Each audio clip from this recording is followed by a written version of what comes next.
Pushpendra sir, जल्दी से बताइए, आपको क्या लगता है वोटिंग प्रतिशत पिछली बार से ज्यादा दिखाई दे रहा है और लोगों में जबरदस्त जोश दिखाई दे रहा है और साम दाम दंड भेद की भी तैयारियां रही, क्या कहेंगे सर? सबसे पहले तो दर्शकों का अभिनंदन और बिहार के उन मतदाताओं का अभिनंदन जो आज अपना अधिकार का उपयोग करने गए। मेरे पास जो सूचनाएं हैं वो दो ऐसी हैं जिसे हमें सबको साझा कर देना चाहिए और मुझे बताना भी चाहिए कि सही है या गलत। एक तो ये है कि भाई साहब पीके भाई साहब का कोई बहुत ज्यादा असर दिखाई नहीं दिया, हालांकि भरत जी ने तो पहले भी कह दिया था कि वो नहीं है ऐसा। दूसरा यह है कि लगभग सेलिब्रिटीज जीत रहे हैं, लेकिन उसके बाद जब विजय सिन्हा वाली सूची ये सूचना आई तो मुझे लगा कि शायद सूचनाएं गलत भी हो सकती हैं। और उनका कहना यह था कि साहब नीतीश के प्रति एक शब्द का इस्तेमाल किया उन लोगों ने कि करुणा का भाव था महिला मतदाताओं में। नहीं भाई जीविका दीदी वाला होगा कि नहीं साहब, वो कि जो उन्हें बताया जा रहा है कि उनकी मानसिक स्थिति ठीक नहीं है, सब नहीं है, उससे ज्यादा उनमें हमदर्दी का भाव था कि बुजुर्ग हैं और इस बार और इन्हें वोट दे दिया जाए। ये मैंने आपको वो बिंदु बताए हैं जो लोगों ने वहां बोले, ताकि हम सबके मस्तिष्क में ये बातें रहें। रही बात मुद्दों की, तो देवकी जी ने बोला कि 3 विशेष मुद्दे थे। भाई सबसे बड़ा बेरोजगार है, पलायन है, और उसके बाद जीविका दीदी कहिए या नारी सशक्तिकरण, महिला सशक्तिकरण कहिए। तो अब जीविका दीदी भारी पड़ती है या नहीं पड़ती मैं नहीं कह सकता, लेकिन अगर वोटिंग परसेंटेज कहीं आगे जा रहा है, जो कि लग रहा है ट्रेंड से कि चला जाएगा, पिछली बार से ज्यादा जाएगा। हालांकि मैं 73 तो नहीं मानता देवकी जी, पर मुझे लगता है कि 64-65 चला जाना चाहिए।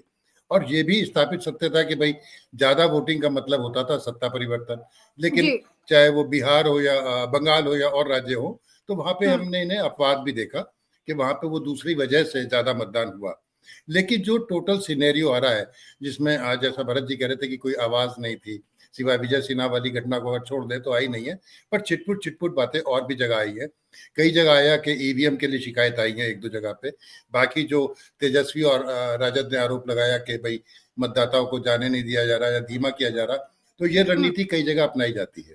और यूपी में तो हम लोगों ने देखा ही था कई जगह पे, चाहे वो मुरादाबाद रहा हो या और भी कई ऐसी कॉन्स्टिट्यूंसीज थी। तो ये दिखाता है कि कहीं ना कहीं जो सत्ता पक्ष है, जो एनडीए है, वो कहीं दबाव में तो जरूर है, बावजूद सारी बातों के वो दबाव में है। और नैरेटिव सिवाय जंगल राज के कोई नैरेटिव नहीं। आपने बस इस तरह से बयान किया कि साहब मुझे यहाँ से आने में 1.5 घंटा लगा, 1 घंटा लगा, पहले बहुत देर लगती थी, पहले यहाँ बिजली नहीं आती थी। भैया बिजली तुमने कहाँ पैदा कर दी? क्या आपसे पहले बिजली नहीं थी क्या वहाँ? इसे कौन मान लेगा? ठीक है, उसका विस्तार होता रहा, समय के साथ साथ पूरे देश में हो रहा है और पूरे देश में विस्तार होता रहा, चाहे वो बिजली का नेटवर्क हो या सड़कों का नेटवर्क हो। तो वो कोई ऐसी उपलब्धि नहीं है जिसे आप जादू कह दें या करिश्मा कह दें, ऐसी कोई उपलब्धि नहीं है।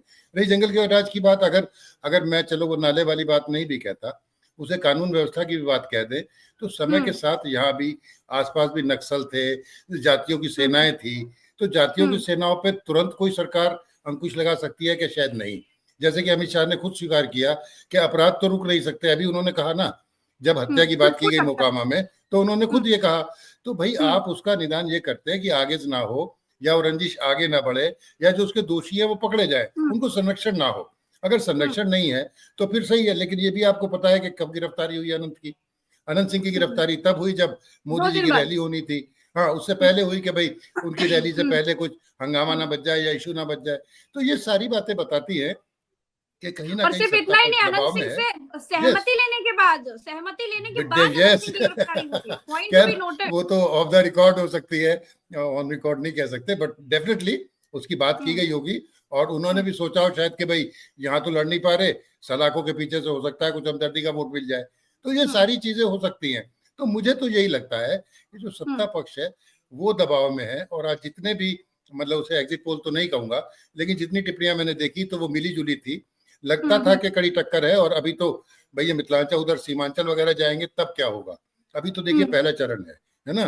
तो पहले चरण में अगर इतना दबाव है तो आगे क्या होगा। आज हमने तमाम नेताओं को देखा है बीजेपी के परेशान होते हुए। सर क्या कहेंगे, ये कैसा गठबंधन है?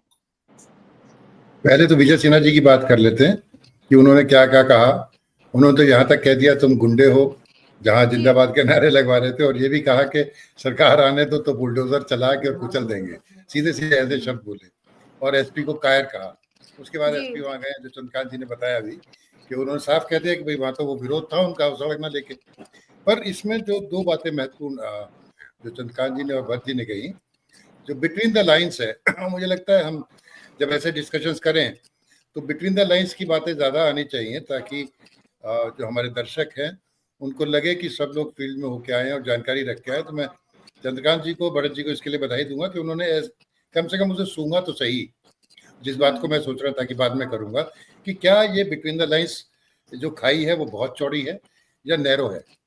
ये तो स्पष्ट हो रहा है कि कितने दिल मिले हैं और कितने दिल नहीं मिले हैं। जो उनकी चुप्पी थी नीतीश की, जो हमने पिछली बार ये बातचीत एक और बहुत बहुत गहरी खाई, हाँ, एक और मैं आपके बीच में बोल रहा हूँ, माफी चाहूंगा, एक और बहुत गहरी, वो भाजपा और जेडीयू से भी ज्यादा गहरी है।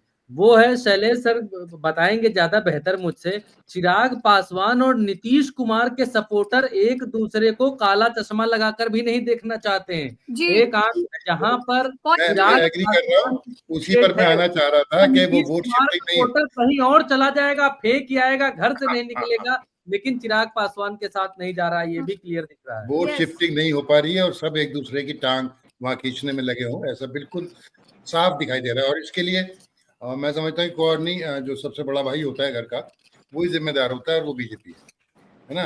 जिस तरह से उन्होंने सारी चीजें की हैं, चिराग पासवान को शायद पीछे से कंधे पे हाथ रख के कह भी रहे हो कि ऐसा ही करना है, और जेडीयू ने, नीतीश ऐसा नहीं करते, लेकिन क्योंकि नीतीश के लिए भ्रामक खबरें की गई, अब तक डिक्लेयर नहीं किया गया, फिर वो चुप हो गए, उनके लिए तरह तरह की बातें कही गई। तो मुझे लगता है कि जेडीयू का जो जेडीयू को प्यार करता है, नीतीश को प्यार करता है, उनका समर्थक है, उसके दिल को कहीं चोट लगी, और वो शायद जो वोट शिफ्ट होना चाहिए था वो वोट अब शिफ्ट नहीं हो रहा होगा। इसीलिए मैंने शब्द यूज किया था कि आज के मतदान से जो मुझे कंफ्यूजन लगता है कि सत्ता पक्ष बहुत दबाव में है, बहुत सारे कारणों को लेके। उनमें से जो कारण है बिटवीन द लाइंस वाला, ये सबसे बड़ा कारण है। बाकी नैरेटिव्स वगैरह को भी छोड़ दें तो जो दूसरों को कह रहे थे कि आप एक नहीं है, आप खुद कितने एक है, वो आज देखने को मिल गया।